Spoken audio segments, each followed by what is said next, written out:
Greetings, everyone. This is Zed Dreplin, and I'm here to present to you the second part of the four-part series covering my top 4 favorite televised animated Halloween specials. Now, the first part I covered It's a Great Pumpkin, Charlie Brown, where I pointed out that this was a family-oriented special that wanted to convey a message that, hey, Halloween is for kids. Halloween is for fun. Let your children have fun. Well, this second listing takes it to a different level. Whereas Charlie Brown was about having fun on Halloween, how enjoyable a holiday like Halloween can be. This second episode covers what makes Halloween Halloween, and that is the scary. You know, witches, ghouls, goblins, vampires, things that go bump in the night. The things that make Halloween such a great holiday. And I think this video exemplifies that. And that is Halloween is Grinch Night by Dr. Seuss. Now, this was released back in 1977. And if you watch the episode, you will notice that the Grinch is being the Grinch. Mean, cruel. He has termites in his smile. He has garlic in his soul. So you could pretty much come to terms with the fact that this particular episode, this Halloween special, is taking place before Christmas. Well, I mean, of course, you look at the calendar, Halloween does come before Christmas. They could have, and what sense would it have made to create a Halloween special centered around the Grinch when the Grinch is now a really nice guy? Just misunderstood. No, you want the mean, rotten Grinch for Halloween. And that's what they did. They brought the mean, rotten, nasty Grinch. And he's like the personification of Halloween. He's like he's a nasty, he's a monster. And it works so well with the holiday of Halloween.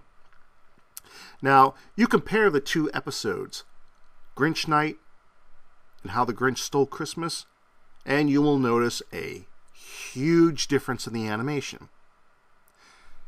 Grinch Night doesn't have that very unique touch of Chuck Jones, one of the greatest animators of the 20th century. But then again, I really don't think that Chuck Jones would have been the right person to create a Halloween special. I mean, yeah, he would have done it in his own way, but you want to get down to the nastiness. You want to make it scary. You want to show that Halloween is scary. And I hate to say it, but Chuck Jones doesn't make good scary. He makes good funny. He makes good hilarious. Just not good funny. I mean, not good scary.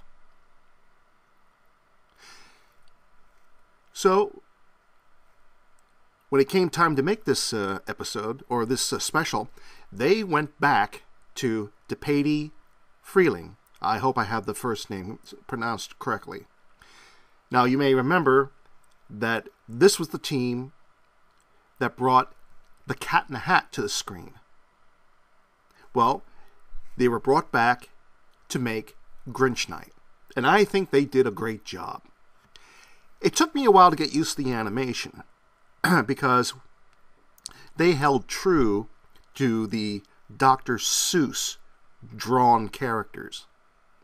The Grinch in Grinch Night doesn't look the same as the Christmas Grinch. But you didn't want that.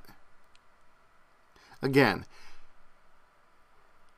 Chuck Jones may have done a good job of trying to make the Grinch look creepy, but I don't really think it would have done the special justice. But anyway, I don't want to spend too much attention on this detail because I'm trying to get this in under 10 minutes, or try not to go further than 12. But let me continue on. The story, simple enough. The people in Whoville realize that the seasons are changing because the sour, sweet wind is blowing. And you know what happens when the sour, sweet wind blows. That wakes up the Gree-Grumps from their tree stumps, and they start growling. Well, the growling stirs up Punker's Pond, and that brings the Hackencracks to the surface, who start yowling. Well, if you have Gree-Grumps growling, and you have Hackencracks yowling, and you have the sour, sweet wind blowing, of course the Grinch is going to be annoyed. But yet, that is his calling card. That is his cue to come down from his mountaintop and wreak havoc on the Whos of Whoville. Now, this could have been a very straightforward story. I mean, you have a young Who by the name of Euchariah who confronts the Grinch. But you also have a slight sliver of a side story involving the Grinch's dog, Max.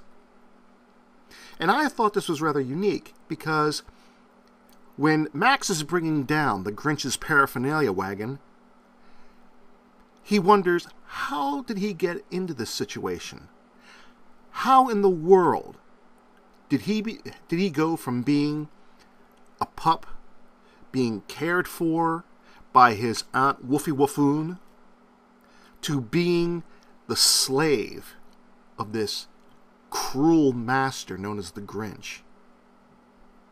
And he regrets it. He regrets being in this situation, but it seems that he has no other choice. I mean, where can he go?